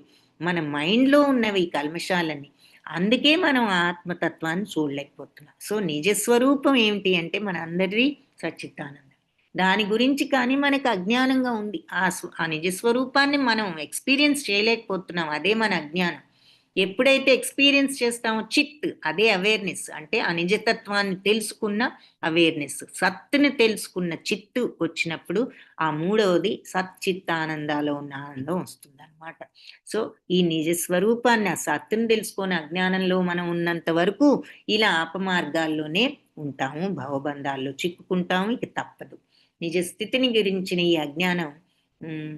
అజ్ఞానాన్ని కూడా ఈ భక్తి భావమే తొలగిస్తుంది. భగవంతుడు చెప్పారు కదా, వాళ్ళకి ఏ జ్ఞానం అక్కర్లేదు, నా మీద భక్తి ఉంది అంటే ఇక నేను వాళ్ళని హృదయాల్లో ఉండి వాళ్ళకి నేనే జ్ఞానాన్ని, జ్ఞానదీపేన భాస్వత నాశయామి ఆత్మభావస్తో అహం అజ్ఞానజం తమః నాశయామి ఆత్మభావ. వాళ్ళ అజ్ఞానం అనే చీకటిని నేను వాళ్ళలో ఉండి, హృదయంలో ఉండి నాశనం చేసి జ్ఞానదీపాన్ని వెలిగిస్తాను. సో భక్తి భావంలో ఉంటే ఆటోమేటిక్గా ఈ అజ్ఞానం పోతుంది. ఇది పద్మపురాణంలో కూడా ఏం చెప్పారంటే, కృష్ణ భక్తిలో అత్యున్నత స్థాయికి చెందినదే ఆత్మవికాసం. అలాంటి ఆత్మవికాసం ఎలాంటిది అంటే అడవిలో చెలరేగే కార్చిచ్చు లాంటిదట.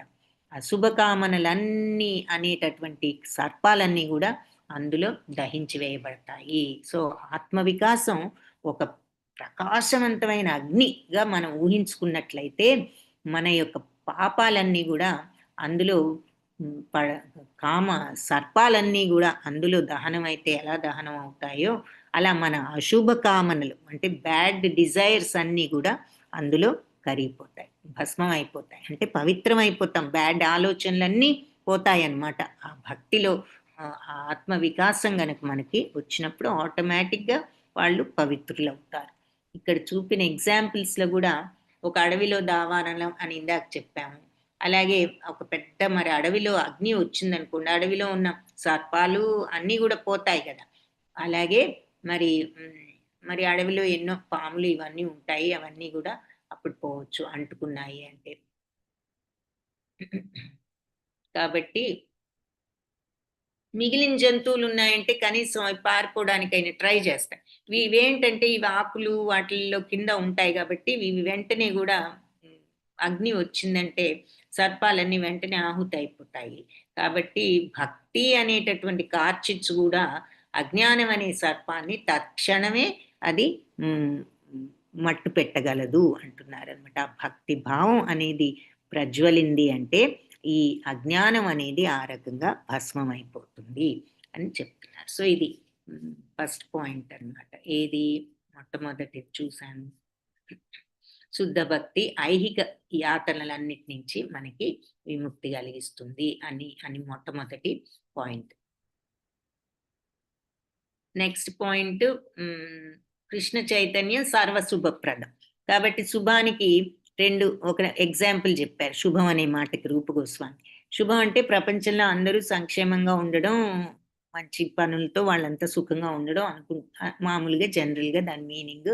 ప్రస్తుత కాలంలో ఇప్పుడు ఒక సంఘానికో సమాజానికో ఒక జాతీయ క్షేమాని కోసం ఈ పనులు చేయడానికి కొన్ని వర్గాలు పనిచేస్తూ ఉంటాయి కదా. ఏది మన కమ్యూనల్ పనులు కానీ, సొసైటీకి ఏదైనా సేవ చేయాలన్నా, అలాగే ఇంటర్నేషనల్గా ఐక్యరాజ్య సమితి ఉంది, ప్రపంచ క్షేమం కోసం ప్రయత్నిస్తోంది. కానీ మన యొక్క ఈ జాతీయ కార్యక్రమాలు కొన్ని ఉంటాయి, కానీ వాటిల్లో సంకుచితత్వం కొంత ఉండటం వల్ల ఇలాంటి సంస్థలన్నీ కూడా సర్వజగత్ సంక్షేమ కార్యాల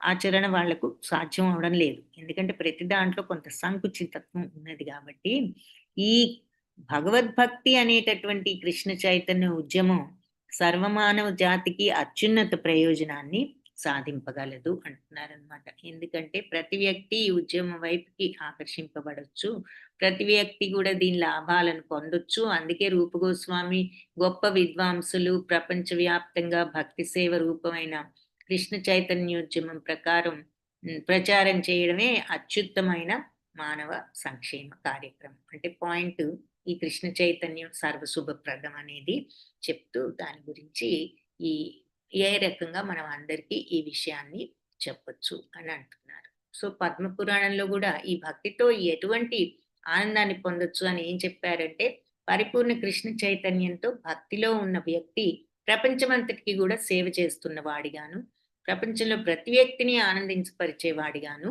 గుర్తించబడాలి అంటున్నారు. అటువంటి వ్యక్తి మరి అందరికీ సేవ చేసిన వాడవుతాడు, అందరికీ ఆనందాన్ని ఇచ్చేవాడు అవుతాడు. ఎందుకంటే అతను ఎప్పుడూ ఆనందంగానే ఉంటాడు కాబట్టి.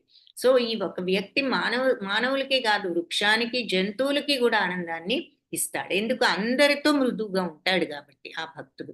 ఆ ఉద్యమం మరి అందుకే వృక్షాలని, జంతువుల్ని కూడా ఆ భక్తి ఆకర్షిస్తుంది. మరి అటువంటి వాళ్ళు, అందుకే జంతువులు కూడా వాటికి తెలుసు ఎవరు వాళ్ళని ప్రేమతో చూస్తారు అన్నది. సో ప్రేమ అనేది ఒక మనిషికే స్పందించరు. ఆ ప్రేమకు జంతువులు స్పందిస్తాయి, ఏ జీవి అయినా స్పందిస్తుంది, భగవంతుడే స్పందిస్తాడు అని మనం ఇందాక చూసాం కదా. ఆ భగవంతుడే ఆకర్షణ, ఆయన ఇలాంటి భక్తుడి పట్ల ఆయనకు ఆకర్షణాన్ని. సో ఆ భక్తికి అంత శక్తి ఉన్నదన్నమాట. సో చైతన్య మహాప్రభు ఈ భక్తికి ఒక నిదర్శనం మరి చూపారు. భారతదేశం జార్ఖండ్ అడవులు ఉన్నాయి కదా, అక్కడ ఆయన తన సంకీర్తన ఉద్యమాన్ని వ్యాపింప చేయడానికి ప్రయాణిస్తున్నారు. అప్పుడు ఆ జార్ఖండ్ అడవుల్లో అక్కడ పెద్ద పుల్లు, ఏనుగులు, లేళ్లు, ఈ వన్యమృగాలన్నీ కూడా నాట్యం చేశాయి ఈయన హరే కృష్ణ మహామంత్రాన్ని కీర్తిస్తున్నప్పుడు. ఈ మృగాలన్నీ కూడా నాట్యం చేశాయట. సో ఆ భక్తికి మనుషులే కాదు, జంతువులు కూడా ప్రతిస్పందిస్తాయి అన్న దానికి ఎగ్జాంపుల్ చెప్తున్నారు.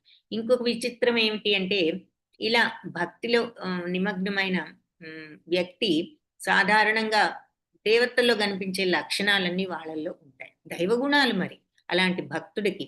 కాబట్టి సుఖదేవ గోస్వామి కూడా భాగవతంలో ఏం చెప్పారు, మహారాజా కృష్ణుడిలో అచంచమైన భక్తి విశ్వాసాలు ఉండి భగవంతుడి పట్ల ఏ నిష్కపటంగా ఉన్నవాళ్ళు నిస్సందేహంగా దేవతల లక్షణాలన్నీ కూడా వాళ్ళకి వస్తాయి, దైవగుణాలు. ఎవరికి? అత్యంత విశ్వాసం భగవంతుడి పట్ల ఉన్న వాళ్లకు, అలాగే ఏ కల్మషము కపటము లేని వాళ్లకు దేవ లక్షణాలన్నీ వస్తాయి. భక్తుడిలో ఉన్నత స్థాయికి చెందిన ఈ భక్తిని చూచి దేవతలు కూడా వారితో కలిసి జీవించాలి, ఆఖరికి దేవతలే వాళ్ళతో కలిసి జీవించాలనుకుంటారనమాట. అంత స్వచ్ఛంగా అవుతారు. దానివల్ల వాళ్ళలో దేవతా లక్షణాలు అంకురించాయని మనం గ్రహించవచ్చు అంటున్నారు. ఇది సుఖదేవ గోస్వామి చెప్పారనమాట. ఆ భక్తిభావం, భగవంతుడి పట్ల విశ్వాసాలు కపటం లేని వాళ్ళతో సంచరించాలని దేవతలకు కూడా ఆసక్తి కలుగుతుంది అని. సో అంటే వాళ్ళు అంతటి శుద్ధ భక్తులుగా మారుతారు కాబట్టి. ఇక దీనికి ఆపోజిట్ గా భక్తి లేని వ్యక్తిలో మరి ఉత్తమ లక్షణాలు అనేవి ఉండవు. అతడు ఎంతైనా విద్యావంతుడు కావచ్చు, మరి కానీ అతను చేసే పనులు కొన్ని మరి ఒక్కొక్కసారి జంతువుల కంటే కూడా నికృష్టంగా జీవించవచ్చు, అతను గొప్ప తెలివిగలవాడైనా కూడా. కాబట్టి ఆ భక్తి లేని అపవిత్రతతో ఉన్నప్పుడు ఇక అవన్నీ ఎన్ని భౌతిక విద్యలు అభ్యసించినా అవన్నీ కూడా మనకి వేస్టే అని అంటున్నారు. ఆ ఉత్తమ లక్షణాలు లేనప్పుడు, ఆ దేవతా లక్షణాలు లేనప్పుడు, ఇంకా సింపుల్ గా చెప్పాలంటే నిష్కల్మషత్వం లేనప్పుడు, కల్మషత్వంతో నిండినప్పుడు. ఇందాక మనం చూసారా, ఏది ఆ బీజం ఉంటుంది లోపల, ఆ పాపపు ఆలోచనలు, మనం పూజలు పునస్కారాలు యజ్ఞాలు యాగాదులు చేసి ఆ పాపాలన్నీ పోగొట్టుకున్నా మళ్ళీ ఆ పాప మెంటాలిటీ ఉంటే మళ్ళీ చేస్తూ ఉంటామని చూసాం కదా. సో అలాంటిది లేకుండా కల్మషరహితంగా పవిత్రంగా మనం అవ్వడం అన్నమాట. అది లేనప్పుడు మరి ఉపయోగం లేదు. కాబట్టి ఉదాహరణకి ఈ భక్తుడైన యువకుడు ఇప్పుడు పెద్ద యూనివర్సిటీస్ లో పెద్ద విద్యాధికుడు కాకపోయినా సరే అతను మరి చెడు అలవాట్లన్నిటినీ కూడా మానగలుగుతాడు. కానీ భక్తి లేని వాళ్ళు, సరి అయిన నియమ నిబంధనలతో ఉండని వాళ్ళు, మరి ఎంత విద్యాధికులైనా మరి వాళ్ళు ఈ డ్రింకింగ్ ఇలాంటి బ్యాడ్ హ్యాబిట్స్ అన్ని వాళ్ళు అలవర్చుకోవచ్చు. ఎంతో గొప్పగా మరి చదువుకుని ఈ రకంగా ఉంటున్నాం అనుకోవచ్చు. కానీ మరి ఈ భక్తి భావంలో ఉన్న వాళ్ళకి ఈ ఈ మంచి లక్షణాలు వస్తాయి. అది లేనప్పుడు మరి హ్మ్. ఈ మార్గంలోకి వెళ్ళడం గూడా మరి కష్టం అని కొన్ని ఎగ్జాంపుల్స్ చెప్తున్నారనమాట.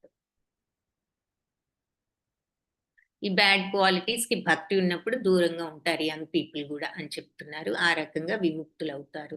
మద్యపానం, మరి స్మోకింగ్ ఇటువంటి ఈవెన్ మూవీస్, డాన్సులు ఇటువంటివన్నీ గూడా వాళ్ళు వేస్ట్‌గా టైమ్‌ని వీటితో వేస్ట్ చేయరు అని చెప్తున్నారు.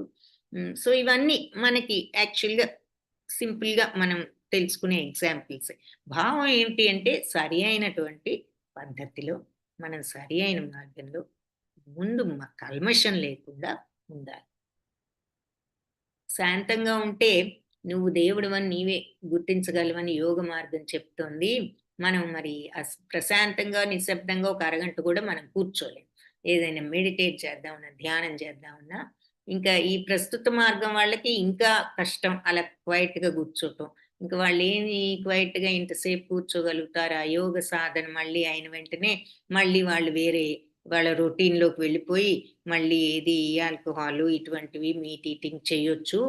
కానీ ఈ భక్తి మార్గంలో ఉన్నవాళ్ళు ఈ మౌన ధ్యానం చేయకపోయినా గూడా వాళ్ళు క్రమంగా ఉన్నత స్థాయిలోకి వెళ్తారు అని చెప్పి అంటున్నారు. భగవద్భక్తుడవ్వడం వల్ల ఉత్తమ శీలవంతుడవుతాడు. అంటే ఈ భక్తి భావం లేనప్పుడు ఎవరు గూడా ఉత్తమ లక్షణాల్ని అలవరుచుకోలేరు అని అంటున్నారు. సో, ఈ ఈ విశ్వాసం అనేది ఉండాలి. ఈ చెయ్యాలి అనేటటువంటి శ్రద్ధ ఉండాలి అందుకే. అందుకే సత్సాంగత్యం ఉండాలి. తద్వారా ఈ కల్మషాలన్నిటిని గూడా భగవన్ నామాన్ని శ్రవణ కీర్తనల్లో మనం నిమగ్నమవుతూ, మరి ఈ కల్మషాలన్నిటికీ దూరంగా ఉంటూ, ఆ రకంగా భక్తికి అర్హతను సంపాదించుకుని భక్తిలో నిమగ్నమవ్వాలి. ఇక ఈ కృష్ణ చైతన్యం వల్ల మూడో పాయింట్ ఏం చెప్పుకున్నాం? దీనివల్ల సుఖం. ఎంతో అన్నిటికీ గూడా శుభాలన్నిటికీ ప్రారంభం అనేది 2 ఐహిక కష్టాలన్నిటికీ గూడా అది ఎండ్ చేస్తుంది. అంతం చేస్తుంది అనేది చూసాము కదా! ఫస్ట్ పాయింట్‌లో. ఐహిక బాధలన్నిటి నుంచి విముక్తి కలిగిస్తుంది. శుభాలన్నిటికీ ప్రారంభం రెండో పాయింట్. మూడో పాయింట్ ఆల్మోస్ట్ అలాగే ఉంది మూడో పాయింట్ కూడాను. కృష్ణ చైతన్యం అంటే ఈ భక్తి భావం వల్ల కలిగే సుఖం, ఆ ఆనందం ఎలా ఉంటుంది. సో, ఆ శుభాలకు బిగినింగ్ ఏమిటి అంటే ఈ ఎండ్‌లెస్ ఆనందం. ఏమిటి? వివిధ సుఖ విధానాలను వివరించారు గోస్వామి. ఎవరు? రూప గోస్వామి. సుఖం అనే దాన్ని ఈ సుఖం ఈ కృష్ణ చైతన్యం వల్ల కలిగే సుఖాన్ని 3 రకాలుగా వివరించారు. భౌతిక భోగాల వల్ల కలిగే సుఖం అంటే ఈ సందర్భంగా సుఖాలు 3 రకాలు. భౌతిక భోగాల వల్ల కలిగే సుఖం ఒకటైతే, పరబ్రహ్మంతో ఐక్యం చెందడం వల్ల కలిగే సుఖం ఒకటి, ఈ కృష్ణ చైతన్యం వల్ల కలిగే సుఖం ఇంకొకటి, భగవద్భక్తిలో కలిగే సుఖం. తంత్రశాస్త్రంలో పరమేశ్వరుడు శివుడు తన భార్య అయిన సతీదేవితో ఇలా చెప్పారనమాట. ప్రియా, గోవిందుడి చరణారవిందాలని ఎవరైతే శరణు వేడతారో పరిపూర్ణమైన భక్తిని పొందుతారు. కాబట్టి ఈ వీళ్ళెవరైనా సరే ఇంకెవ్వరూ కూడా ఆ పరిపూర్ణ భక్తిని చేరుకోలేరు. శుద్ధ భక్తుడు అనుభవించే ఆనందం కూడా అతనికి కైవసం అవుతాయి అని చెప్పి, ఎవరికి? భగవంతుడి పాదాలను శరణు వేడిన వాళ్లకు. అందుకే మామేకం శరణం వ్రజ అన్నది. ఆ శరణాగత తత్వం అలవర్చుకున్నవాడు పరిపూర్ణమైన కృష్ణ చైతన్యాన్ని పొందుతాడు. దానికి తోడు శుద్ధ భక్తులు అనుభవించే ఆనందం కూడా కైవసం అవుతాయి. శుద్ధ భక్తుల వల్ల లభించే ఆనందం శాశ్వతం అవడం చేత అత్యుత్తమ స్థాయికి చెందింది. భౌతిక సిద్ధుల వల్ల గాని, బ్రహ్మత్వంతో గాని ఏకత్వం పొందడం వల్ల కానీ కలిగే ఆనందం తాత్కాలికం కాబట్టి అది దిగువ స్థాయికి చెందింది అంటున్నారు. సో, ఆ భక్తి భావంలో మనం ఆనందించడం మించిన ఆనందం ఇంకేదుంది? అందుకని అదే అన్నిటికంటే మనకి అత్యంత మహదానందం అని చెప్తున్నారు. ఈ ఐహిక సుఖాలు నశించిపోకుండా మనం నిరోధించే మార్గం లేదు. ఐహిక సుఖాలు ఎప్పుడు ఉంటాయనే గ్యారంటీ లేదు. మనకి ఎంత డబ్బున్నా ఏదో ఒక దుఃఖం ఉంటూనే ఉంటుంది. కానీ భక్తి భావంలో ఉన్నప్పుడు ఇక మనకి ఐహిక సుఖాలతో ఏమీ సంబంధం ఉండదు.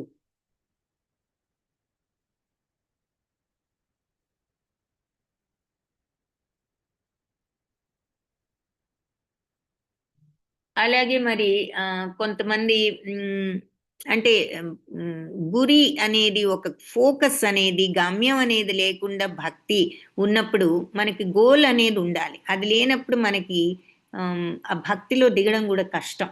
కాబట్టి అలాంటి మార్గం నుంచి ఇలా భగవద్భక్తిలోకి వచ్చిన వాళ్ళు కూడా చాలా మంది ఉన్నారు అని చెప్తున్నారు. ఆ మార్గాలు కొన్ని అట్రాక్టివ్‌గా అనిపించొచ్చు. కానీ అందులో ప్రోగ్రెస్ కూడా కష్టమని మనం భగవద్గీతలో కూడా చూస్తాం భగవంతుడు చెప్పడం. కానీ మనం రూపంతో అయితే సాకార రూపంలో భక్తి మార్గంలోకి వెళ్ళడం ఇంకా సులభం అని చెప్తారు. సో, అది ఇక్కడ చెప్తున్నారు. సో, ఈ యోగాలో మరి కృతార్థులైన వాళ్ళు ఒక 8 రకాల సిద్ధులు వాళ్ళు సాధించగలరు. ఏమిటి? అతి సూక్ష్మ రూపం ధరించి రాతిలోకి కూడా చొచ్చుకుపోగలే శక్తి అదే అణిమా సిద్ధి అంటారు. కొండలు కొన్నిటిని కూడా తొలచి సొరంగ మార్గాలు వేసే అవకాశం కల్పించిన ఈ ఆధునిక విజ్ఞాన శాస్త్రం కూడా మనం రాతిలోకి ప్రవేశించే సామర్థ్యమే కదా అది గూడాను. సో, అంటే రాతిలోకి ప్రవేశించగలిగే ఆ అణిమా సిద్ధి భౌతిక విజ్ఞాన శాస్త్రం కూడా సాధించింది. ఇది యోగాతో సాధించారు వాళ్ళు. ఈ రోజుల్లో మరి భౌతిక విజ్ఞానంతో ఆ రాతిలోకి ప్రవేశించడం అనేది తెలుసుకున్నారు. అలాగే ఇతర యోగ సిద్ధులన్నీ కూడా భౌతికత్వంతో సాధించొచ్చు. ఈ సైన్స్‌తో ఇలాగు అంటున్నారు.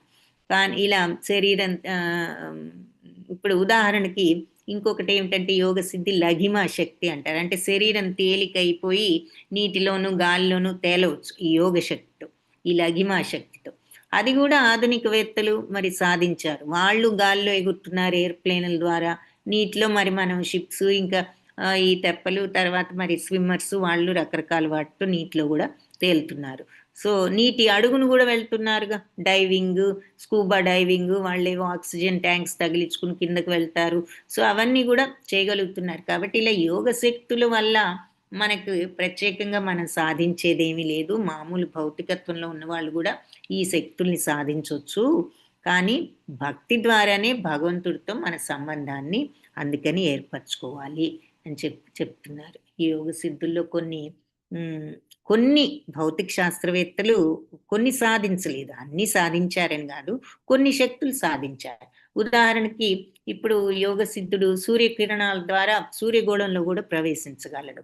ఈ యోగా తెలిసిన వాడు. దీన్ని లఘిమ శక్తి అంటారనమాట. అదే విధంగా మరి యోగి చంద్రమండలాన్ని గూడా తాకగలడు. మరి ప్రస్తుతం ఈ వ్యోమగామాలు, అంతరిక్ష యానాలు వీటి ద్వారా మనం చంద్రమండలంలోకి వెళ్ళాం గానీ, మరి ఎంతో కష్టం. అదంత ఈజీ గాదు గదా! కానీ యోగ సిద్ధుడు మాత్రం సునాయాసంగా చేయి పైకెత్తి తన వేలుతో చంద్రమండలాన్ని తాకగలడట. ఈ సిద్ధినే ప్రాప్తి అంటారు. ఇవన్నీ రకరకాల యోగ సిద్ధులనమాట. ఈ సిద్ధిని సాధించిన వాళ్ళు చంద్రమండలాన్ని తాకడమే గాకుండా తన చేతిని ఎక్కడికైనా వాళ్ళు వ్యాపింప చేయగలరు. చెయ్యెత్తి చంద్రుడిని తాకడం కాదు. వాళ్ళ చెయ్యి ఎక్కడికైనా వెళ్తుందట. తనకి ఇష్టమైన వాటిని దేన్నైనా వాళ్ళు తెచ్చుకోగలరు వాళ్ళ చేత్తో. ఎక్కడికైనా పంపి ఆ చేతిని. సో, ఒక చోటు నుంచి ఇలా వేల మైళ్ళలో ఉన్నా గూడా ఏదైనా ప్రాంతం వాళ్ళు కూర్చుని ఉన్న చోటు నుంచే వాళ్ళ ఆ స్థలంలో తోటలో గల ఎక్కడన్నా సపోజింగ్ చంద్రమండలం మీద ఏదైనా చెట్టు ఉండి వాళ్ళకి కావాలంటే వాళ్ళు తెచ్చుకోగలరనమాట. దీన్ని ప్రాప్తి సిద్ధి అని దీన్నంటారు అని చెప్తున్నారు. సో, చెప్తూ అంటే అన్ని శక్తులు మానవుడు సాధించలేదు. కొన్ని ఇప్పుడు చంద్రమండలంకి వెళ్ళినా ఎంత కష్టపడి వెళ్లారు. కొన్ని ఇంకా అస్సలు సాధించలేరు. కొన్ని చేయగలిగారు. ఏది ఆకాశంలో తేలడం, నీళ్ళల్లో తేలడం ఇటువంటివి. కానీ అన్నీ చేయలేరు అని చెప్తూ ఇప్పుడు ఈ భూగోళంలో ఒక అత్యల్ప భాగం నాశనం చేయగల అణ్వాస్త్రాలు మనం తయారు చేసాం. ఈ ఆధునిక ఈ బాంబులు అవి చేశారు కదా! న్యూక్లియర్ వెపన్స్ మరి ఇవి మరి ఒక పెద్ద ఏరియాని నాశనం చేయగలవు భూమిలో, ఒక ఏరియాని. కానీ ఈషిత అనే సిద్ధి వల్ల ఈ యోగి పూర్తి గోళాన్ని కేవలం తన సంకల్ప మార్గంతోనే సృష్టి చేయడం కానీ నశింపజేయడం కానీ చేయగలడు అంటున్నారు. ఈ యోగి, నిజమైన యోగి కావాలంటే ఈ భూమిని గోళాన్ని తన సంకల్పంతోనే సృష్టించగలడట, నశింపజేయగలడట. దీని పేరు ఇది కూడా ఈషిత అనే సిద్ధి అనేటటువంటి ఒక సిద్ధి అన్నమాట. ఇంకొక యోగ సిద్ధి పేరు వశిత. ఈ వశిత వలన ఈ యోగులు ఎవరినైనా వశం చేసుకోగలరు. ఇది ఒక రకమైన వశీకరణం, హిప్నటిజం అని చెప్తున్నారు. దీన్ని ఎవరు కూడా ఆపలేరు. ఒక్కొక్కప్పుడు ఈ వశిత అనే సిద్ధిని సాధించిన ఈ యోగులు ప్రజల మధ్యకు వచ్చి మరి ఏదైనా వాళ్ళు మనసులను కూడా వశపరచుకోవచ్చు, ధనాన్ని తీసేసుకుని వాళ్ళ దగ్గర ఆ ధనంతో వెళ్ళిపోవచ్చు, ఇలా కూడా చేయొచ్చు ఈ ఈ ఈ వశీకరణ శక్తి తెచ్చుకున్న యోగులు అని చెప్తున్నారు. ఇంకొక యోగ సిద్ధి ఏమిటి అంటే ప్రాకామ్యం, అంటే ఇంద్రజాలం లాంటిది. దీనివల్ల కూడా వాళ్ళు చేసినవి ఏదైనా సాధించవచ్చు అని చెప్తున్నారు. సో ఇలాంటి అద్భుతాలు కొన్ని చేయవచ్చు. ఇంకా అన్నిట్లోకి గొప్పది కామావసాయిత అనే ఒక రకమైన సిద్ధి ఉంది. కానీ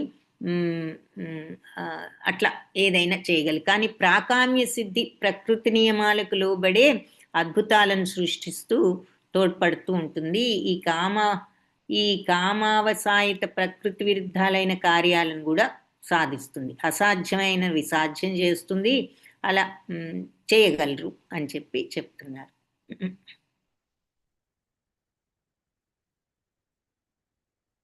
సో ఓవరాల్గా ఏమిటి అంటే ఎన్ని యోగ శక్తులున్నా ఈ భక్తి మార్గం అయితేనే కంప్లీట్గా మనం భగవంతుడి వైపు వెళ్ళగలుగుతాము. ఇవన్నీ మనల్ని ఆ భగవంతుడి దగ్గరికి ఫైనల్గా ఆయన భక్తిలో మనల్ని దించేవి కాదు అంటున్నారు.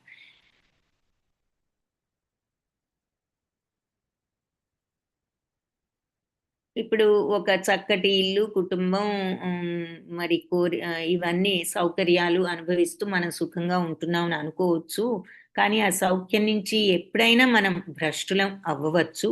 మరి నిజమైన జీవితం అజ్ఞాన కారణంతో మనం ఇదంతా కూడా నిత్యమని అనుకుంటాము. ఇవన్నీ తాత్కాలిక భోగాలు, ఇవి కాదు కదా మన జీవిత లక్ష్యం అని చెప్తూ, అందుకని భక్తి వినోద ఠాకూరు ఈ భౌతిక విజ్ఞాన ప్రగతి మనుషుల్ని ఒక రకంగా మూర్ఖులను చేస్తుంది, ఈ పై మెరుగులతో వాళ్ళు అసలు నిజస్థితిని మర్చిపోతున్నారు అని కూడా ఆయన అన్నారు. ఈ భౌతిక విజ్ఞాన ప్రగతి వల్లే ఈ ఐహిక జీవన బంధాల్లో ఏమిటి మరి కొత్త కొత్త సుఖాలు, లగ్జరీస్ ఇవన్నీ చూసి మనం వీటిలో చిక్కుకుపోతున్నాం కదా. ఈ విపత్తు నుంచి వాళ్ళకి బయటపడే ఆశే లేదు అని చెప్పారు భక్తి వినోద ఠాకూర్. ఎవరు ఆయన భక్తి సిద్ధాంత సరస్వతి తండ్రి గౌర మనోహర్ దాస్ గారు పైన ఉన్న గురువు.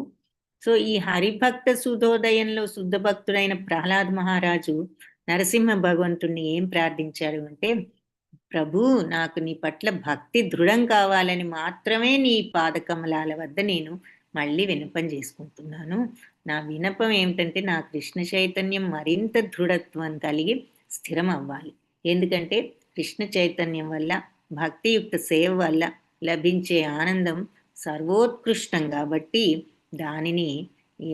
దాని ద్వారా ధర్మకామ మోక్షాలు సిద్ధిస్తాయి. కాబట్టి నేను నాలోని కృష్ణ చైతన్యం మరింత దృఢతరం కావాలని మాత్రమే నిన్ను వేడుతున్నాను అని అడిగాడంటే, నాకు ఏది వద్దు, నీ పట్ల ఉన్న భక్తి ఇలాగే స్థిరంగా ఇంకా దృఢంగా ఉండాలి, అది ఉంటే చాలు, నాకు అన్నీ అదే ఇస్తుంది అన్నట్లుగా. నాకు కావాల్సింది ఏంటి అంటే నీ పట్ల భక్తి అని. అదే ప్రహ్లాదుడి ప్రార్థన అన్నమాట. సో నిజమైన శుద్ధ భక్తుడు ఎవరైనా సరే ఈ సిద్ధులు కావాలనుకోడు, భక్తి మాత్రమే అతనికి ఆనందం, దివ్యమైన ఆనందాన్ని కలిగిస్తుంది. అలాంటి దివ్యానందానికి ఏది కూడా సరితూగదు అంటున్నారు. సో ఈ భక్తి అనేది ఇచ్చే ఆనందం అన్నది 3rd పాయింట్. ఇక శుద్ధ భక్తి మరి చాలా అరుదు, 4th పాయింట్. ఇటువంటి భక్తి ఎంతమందిని చూస్తాం, ఎక్కడో కొంతమంది చూస్తాం.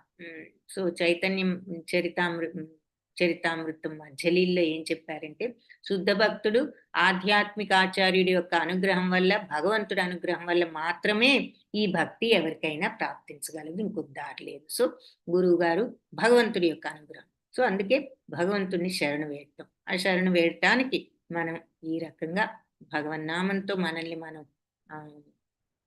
క్లెన్స్ చేసుకుని, అంటే పవిత్రం చేసుకుని, కల్మషరహితంగా అయి మనం ఆ భగవంతుణ్ణి శరణు వేడి ఆ భక్తి భావాన్ని పెంచుకోవడం.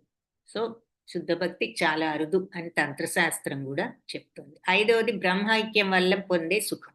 సో ఇలా ఎక్కడో అరుదుగా ఉన్న మహాత్ములకి ఈ భక్తిభావం వచ్చినప్పుడు వాళ్ళు బ్రహ్మైక్యం పొంది ఇలా సుఖాన్ని పొందుతారు. బ్రహ్మానందాన్ని కోటి పెట్టి గుణించిన భక్తి వలన కలిగే ఆనంద సాగరంలో ఒక చిన్న బొట్టు కూడా దానికి సరిరాదు అని రూప గోస్వామి చెప్పారట. అంటే హరిభక్తి శుభోదయంలో కూడా ప్రహ్లాద్ మహారాజు నరసింహస్వామిని స్తోత్రం చేస్తూ ఏం చెప్పారు, జగన్నాథ నీ సన్నిధిలో నేను ఎంతో దివ్యానందాన్ని అనుభవిస్తున్నాను, ఈ ఆనంద సాగరంలో నేను లీనమైపోయి దీంతో పోలిస్తే ఇక బ్రహ్మానందం అనేది నాకు ఉండదు అని నాకు అనిపిస్తోంది అని చెప్తున్నారు. సో భాగవతంలో శ్రీధర స్వామి అంటే ఇక ఈ బ్రహ్మైక్యం కూడా ఈ భక్తి భావం చాలు, ఇక వేరే ఏ ఐక్యాలు అక్కర్లేదు అంటున్నారనమాట. ఆ భక్తి భావంలో నువ్వు ఇక దేనిని మించిన ఆనందాన్ని, ఎక్కడా పొందని ఆనందాన్ని పొందుతావు అని చెప్తున్నారు. సో ప్రహ్లాద మహారాజు అన్న మాటలు కూడా అది రుజువు చేస్తుంది. ఇక శ్రీధర స్వామి భాగవతానికి ఆయన ఒక వ్యాఖ్యానం రాశారు, భావార్థ దీపిక అని. అందులో కూడా ఈ విషయాన్ని ఆయన చెప్పారు. ఏమనంటే, నీ భక్తి రసామృత సింధువులో ఈదులాడుచు, నీ లీలామృతాన్ని చెవులార గ్రోలుచు ఆనందించే ధన్యులు కొందరు ఉన్నారు. వాళ్ళు పొందే ఆనందం అద్భుతమైనది. దాని ముందు ఈ ధర్మార్థ కామ మోక్షాల వల్ల కలిగే ఆనందం అంతా కూడా తీసుకట్టే.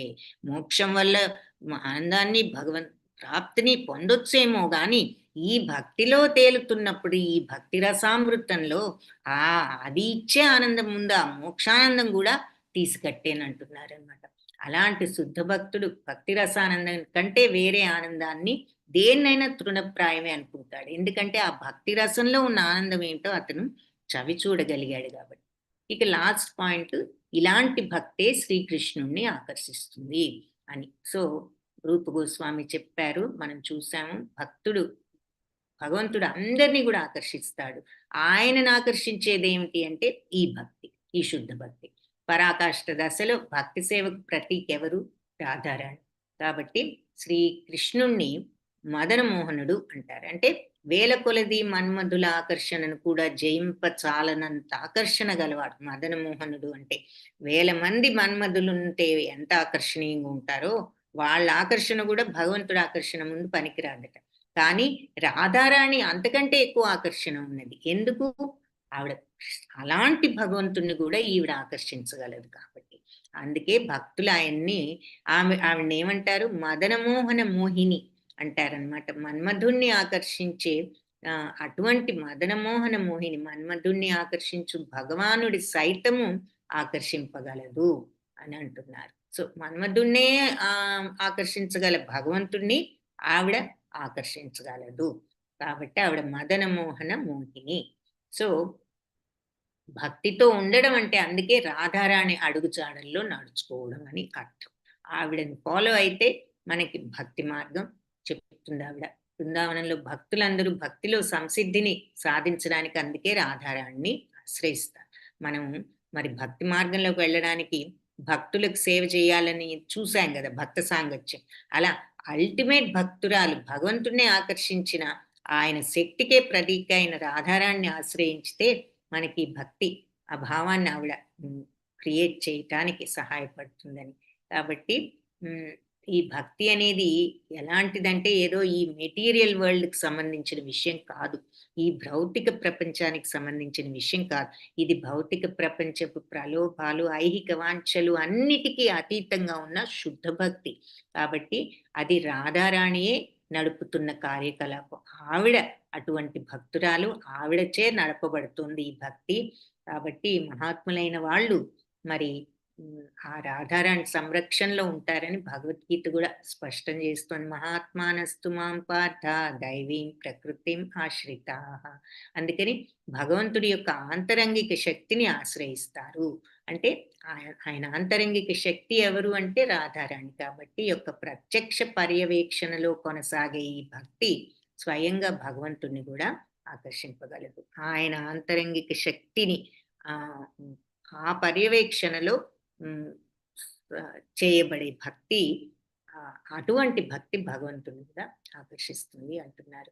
భాగవతంలో శ్రీకృష్ణుడు స్వయంగా ఈ అంశాన్ని ధ్రువపరిచారు. ఏమని?